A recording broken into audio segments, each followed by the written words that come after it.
So true. And you mentioned like, the AI want to like dive a little bit deeper in it. Yep. One of the key challenges some of my clients ran into is like, okay, the click-through rate for organic traffic has been just slowly going down. The Yeah. traffic, like just not only traffic, but also click-through rate.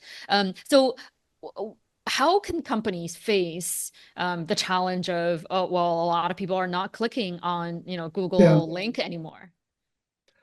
Yeah. So this is true. The rate of click-throughs is continuing to drop, and it will continue to drop with the AI summaries. We saw this starting with the featured snippets. People are freaking out. There's Amanda over at SparkToro has pushed this idea of zero-click content, where you're still going to create content to rank in those search boxes or across social or across the AI summaries, but you have to also adjust your expectations for what it's going to do in terms of, like, not in every single vertical in every case, but the days of that click through to your site, they're going to be gone. Like it really is. And so you still have, there's still value in there because when people with high intent, eventually they're going to want to click through. If they're looking for like brief non-branded educational information on some high level stuff, like, yeah, an AI can and probably should deliver that information to them instead of making them click through to know like what time the Super Bowl is, or what is content marketing. I think when you get to those deeper layers of either education, product challenges, comparison sheets, that's still going to have a click through. So you just have to adjust your expectations at that upper funnel.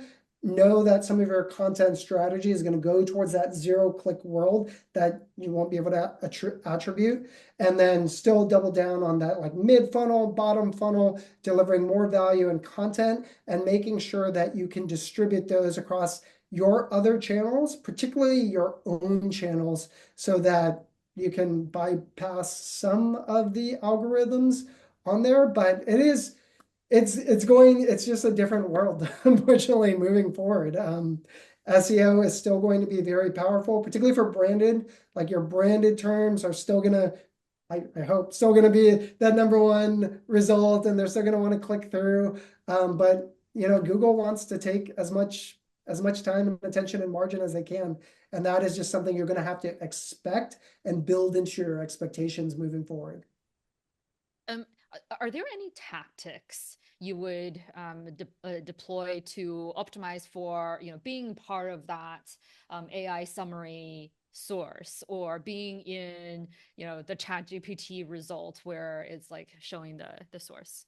Yeah, the best I've seen lately is it's similar to the featured snippet results. Like, what you're doing to try to get there is similar to how at least Google is surfacing it. ChatGPT, Perplexity, there's still, I don't have great answers on that one yet, but it's still about delivering clear, concise value with your writing in a way that if it could show up in that featured snippet, it probably should still be relevant in that AI summary.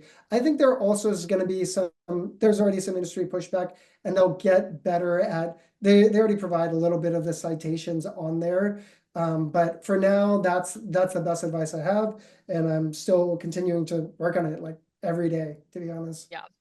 Uh, not not only one, but like a few founders ask me, now that AI is disrupting SEO so much, should we still work on SEO? What would be your answer? Yeah.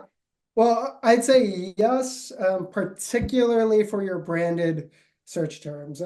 If you're not showing up number one for your brand on Google, it's like you're giving up a lot of free money, because this is going to be the highest intent, or the most likely the highest intent audience that you are ever going to see, because they're literally searching for you. So for sure, make sure you are investing in your SEO from your branded terms.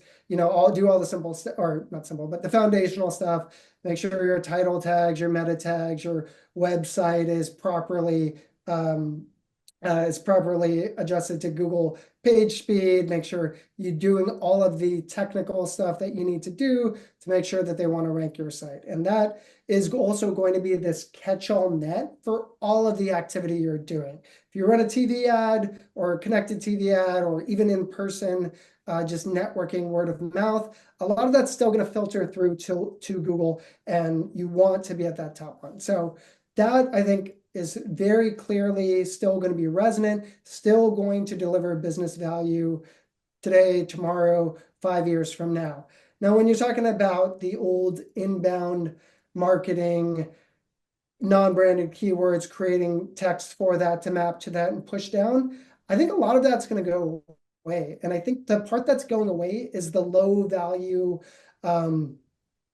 If I'd say if AI slop can create content that's as good as the content you are creating for some of those high funnel keywords, then maybe that content wasn't good enough. But what it can't do, or it, at least in the near future, is, deliver real insights from real people, deliver real data, exclusive data that you're creating, have your unique selling proposition, have your unique customers telling their stories to really resonate with that audience. And so that would be the bull case for still non-branded SEO as well.